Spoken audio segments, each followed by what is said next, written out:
שיר הסטריט סטריידר, מכשיר אופניים משולב, מכשיר קרוס טריינר על גלגלים. אנחנו גם בחוץ באאוטדור פארק הירקון, עוברים ב-20 קמ"ש, מפעילים פלג גוף עליון חזק מאוד, גם משיכה, גם דחיפה.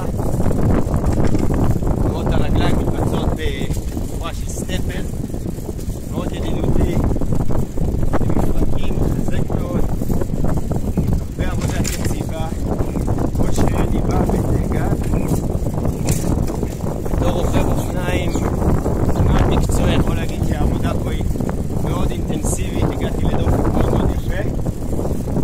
מבחינה טכנית לוקח כמה דקות להבין את העניין, אבל מרגיש מאוד יציב, כמו גלישה בסקי, לוקחים סיבובים להפניה של כל הגוף. אפילו עקפנו כמה רוכבי אופניים היום.